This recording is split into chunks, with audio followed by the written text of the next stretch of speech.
This is the movie that Shia LaBeouf got a real-life chest tattoo for? Why? I know the guy can be a good and artistic actor, but he isn't always in good and artistic movies. And The Tax Collector is not a good film, especially compared to the movies LaBeouf starred in last year, The Peanut Butter Falcon and Honey Boy. The Tax Collector is just garbage. The film is about these two enforcers who work for a local crime lord. Their job is to collect money from local gangs, and while they're both good at intimidating people, they face an uncertain future when an old rival shows up to upend their business. So the entire movie hinges on the relationship of these two characters, but we don't really get to know them personally. Their characterizations are rather thin. David has a girlfriend, and Creeper has been David's friend for a long time. That's all I know about these two guys. We're told about David and Creeper's friendship, but we never actually see them do any friendly bonding. So there's a lot of telling in this movie, but not a lot of showing. For example, we're told that David and Creeper are supposed to be these cool, intimidating, badass thugs, but we never actually see them do anything cool or threatening. David especially, since he seems to be a softie who is merely trying to act tough for reasons. And while that could have made for some engaging character development, the film doesn't really seem interested in exploring this part of David's personality. So David instead has this horribly bland and predictable arc about seeking revenge or whatever. Bobby Soto does a fairly decent job of portraying David, but he wasn't able to elevate the material he was given, which I don't blame him for, since his character was written so poorly anyway. Shia LaBeouf doesn't even stand out here with his absurd tattoo.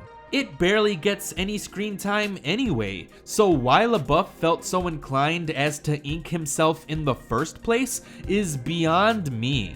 And the two of these guys have okay chemistry together, but nothing about their dynamic feels special. They definitely don't live up to the duo of Jake Gyllenhaal and Michael Pena, that's for sure. And the rest of the cast is fine. I appreciate the fact that the movie has a nearly all-Latin cast, but everyone here is just okay. And randomly throwing in George Lopez and Jimmy Smits felt odd. They didn't really do much to elevate the material either. You see, I think David Ayer was trying to get back to his roots by returning to a smaller scaled film like this one. But The Tax Collector is so messy compared to something like End of Watch.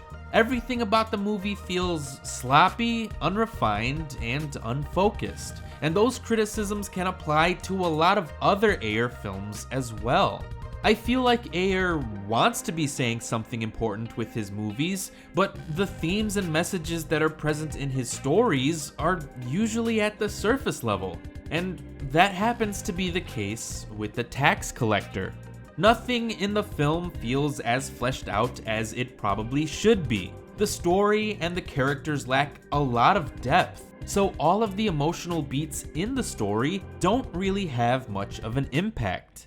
And Ayer is usually able to incorporate some engaging, visceral, raw, and delightfully violent action sequences into his movies, but the action here isn't even all that memorable.